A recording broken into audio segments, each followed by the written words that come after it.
What's going on? It's been a while, hasn't it? I know I said that in more videos than I haven't, but that's not really important right now. Candidly, I never thought I'd be making a video like this, but the more honesty of the internet has reached bounds I could have never possibly foreseen. There's apparently a rumor plaguing the social platforms, and brainwashing people into believing something that, given even a second of thought, could be easily disproven. That being, Santa is not real. Like I said, given even a minuscule amount of brain power to this theory would instantly disprove it. To prove that, I'll go over a few points that the appropriately named Santa Deniers have alleged over the years, and disproving them with nothing but facts and logic. Now, what annoys me about this, one of many points that Santa Deniers like to bring up commonly when trying to disprove the existence of Father Christmas, is the assumption that he does it alone. Personally, I'm a man of science, so I believe that it would probably be physically impossible for Saint Nick to deliver everything in just a night, at least on his own accord. Therefore, bringing me to the conclusion that the people helping him must be the same people that have the most mystery surrounding them during the Christmas season. They being the Santa clones that roam public establishments during this time, each given a district to deliver presents to by Santa himself, to ensure everything is delivered efficiently, quickly, and personally. He of course delivers presents as you would expect him to, but only in the North and South Poles, since they're his home turf.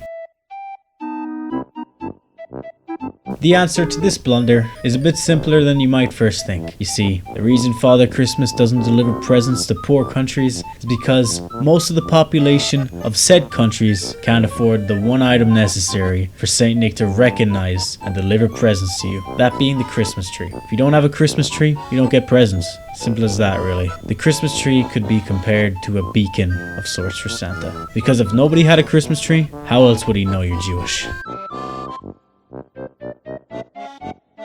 Like I said previous, many different Santas deliver to many different areas, and frankly there isn't enough reindeer to go around. Since the main Santa only delivers to the poles, you probably won't see evidence of reindeer unless you live there.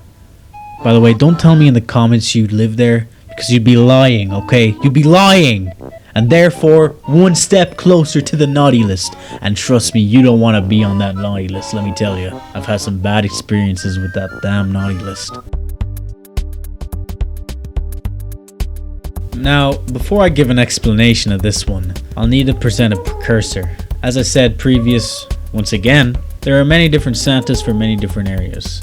And unless they're as small as a 1912 chimney sweeper, they're not going down a chimney anytime soon. So of course, they use other means of infiltration, this being your house keys. You might be asking yourself, but Oddage, how would Santa get my house keys? Well, boy do I got an answer for you. My answer might not help you sleep at night, but at least it'll give you some clarity. It's the birds. Now, in all honesty, can you really explain the existence of birds in populated areas? Of course you can't. They would all evacuate to less concrete areas. So, the only real explanation is that birds are drones controlled by the government and tasked to spy on you. Using the birds' eyes as shields for their ultra high quality cameras, they can very easily get up close and scan the keys to your humble abode to make copies for Santa to use as his entrance on Christmas Eve. There is at least one bird for every meaningful person in the world, because in all honesty, who wants to be spending money on the monotonous lives of Polish people? Now for the final segment of this video, I'd like to go over some damning evidence that Santa is indeed real.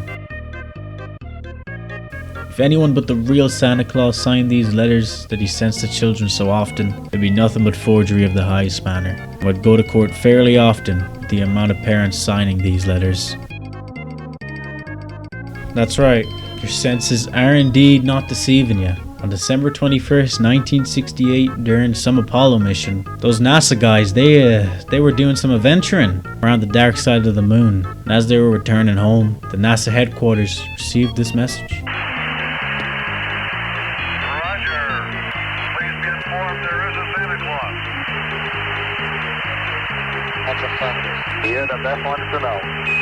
And if we were to acknowledge the fact that only dim-witted cretins disbelieve the tellings of NASA, then it's safe to assume that we've been informed long ago from official sources that Father Christmas is indeed real.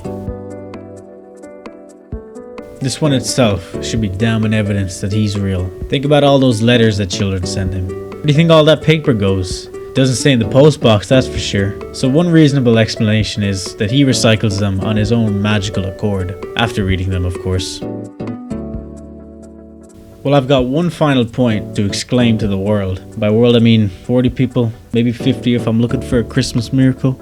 All of these facts combine to be an undeniable pool of evidence of Santa's existence. As you probably know, there's an app for tracking Santa, and this would be incredibly hard to fake, that even the best hackers in the country couldn't even take a crack at it, let's be honest. So it has to be real. So in conclusion, the trend of being a Santa denier has really been getting on my nerves. I'd really appreciate it if you'd stop spreading false information and frankly slandering Santa's name. Thank you for watching, and Merry Christmas.